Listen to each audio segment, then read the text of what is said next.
someone asked me about meditation, so today I'll talk about meditation. First I'll go over how I got into meditation. Years ago, I was having a difficult time. I'd graduated college, and I had no idea what I wanted to do.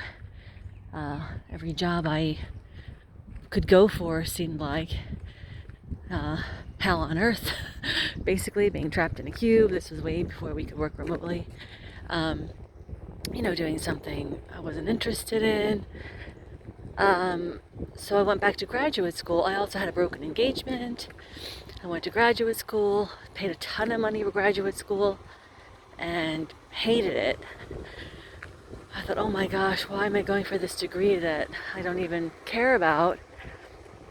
Had another broken relationship, and I thought, well, why can't I just make a decision that works? Why is nothing turning out well? And I was very down, and I was constantly beating myself up in my head. Everybody else seemed to be happy with their lives, and I was just kind of lost. So I was at school, and there was a yoga class being offered. So, and I didn't know anything about yoga, and this was like years ago, before there was a yoga center on every corner. But I had a vague sense that it could maybe help me. So I took the yoga class, and I really liked it. But then my schedule changed, and I wasn't able to take the next one, but I wanted to continue. So I asked the teacher, how do I keep doing yoga on my own? And this was integral yoga. She was an integral yoga teacher. And she gave me a cassette, which tells you how long ago it was. It was an audio cassette. I didn't know what it was. I thought maybe it would lead me through the postures. So I turned it on, and it was actually a gentleman leading you through a meditation with the question-answer method. He's an Indian guru, and his name is Swami Satchidananda. He started the integral yoga style. And question and answer is, so basically what I did is I just sat down, closed my eyes, and listened to the tape, and he asks you a question, who am I? And then you answer, and then he gets specific, like, am I my eyes? No, I'm not my eyes. He goes all throughout the body. Am I my hands? No, I'm not my hands. And then he says, am I the mind? And I thought, am I the mind?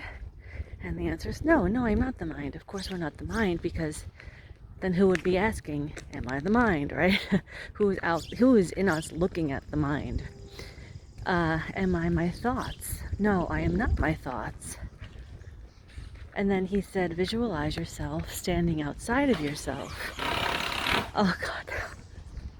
Seeing the thoughts coming to the person sitting there, the body sitting there. And when I did that, it was just absolutely freeing. It was like the key to freedom. When I understood that the thoughts that were driving me crazy were coming to a mind and a body that aren't even me. So who am I? Who is this I who's asking the questions? The I asking the questions is the eternal self. It's the spark of the divine that animates the body and the mind. It's our soul that isn't born and never dies. It just lives eternally.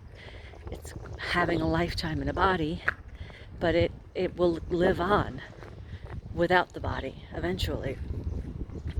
And this helped me tremendously, because I basically just sat there, eyes closed, visualized myself outside of the body, looking at the body, being tortured by these thoughts, and thinking, those thoughts are not coming to me.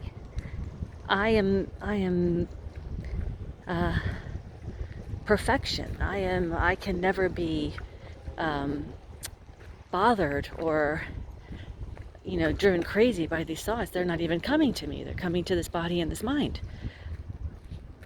And so I then became detached from the thoughts that previously had such an emotional hold on me. I was like, wow, those aren't even coming to me. They're coming to this body and mind. And I can just, I'm in control of the thoughts that come to the body and mind. Like, I can stop them. I no longer had an emotional attachment to them. So it was incredibly freeing. So, and that, it just helped me like so tremendously. I went from like, I was miserable, beating myself up constantly, to like, I was joyful and I could like enjoy my life again. And, so some practical tips for meditating. Let's see. What I do is I sit down, and basically what you want to do is quiet the inner dialogue, quiet the mind chatter that every one of us has. It's just the way our mind works. So I sit down in a comfortable position on the floor, like on a zaff or a pillow that's getting your hips a little bit higher than your knees. And close your eyes and just start taking slow, deep breaths. And the way to distract the mind, or just to stop the mind chatter, is to distract the mind. So you can do a number of things. You can count the breaths, or say, I'm breathing in, I'm breathing out. Something I've started doing lately is sometimes when I go to bed at night and my mind is racing and I can't sleep, I actually count sheep. And I tried it once. I was like, well, let me just try it, because it's a thing. People say count sheep. And it works because it distracts the mind with something boring. If you're picturing sheep and counting them hopping over a fence, your mind gets so distracted and bored, you just fall asleep. And it's kind of the same principle with meditation. If you can count, or whatever it is, you want to just focus on one thing that you're not emotionally attached to, so that your mind gets distracted and bored. And once you do that, you're creating a space in the mind to be at peace, to experience joy, and also to let guidance, there's now a space for guidance to enter. Another thing you can do is, I'm going uphill now, so I'll be out of breath.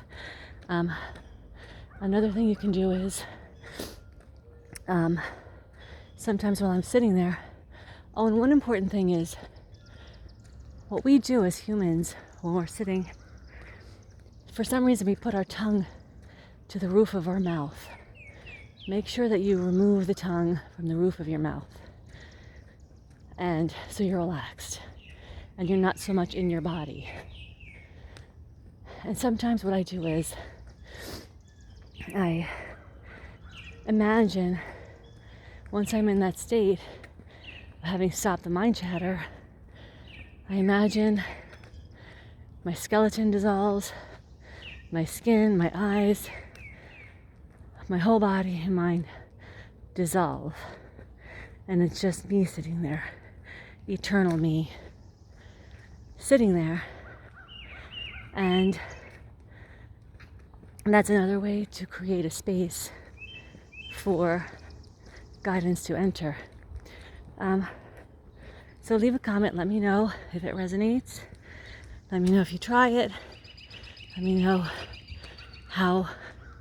what your experience is with it.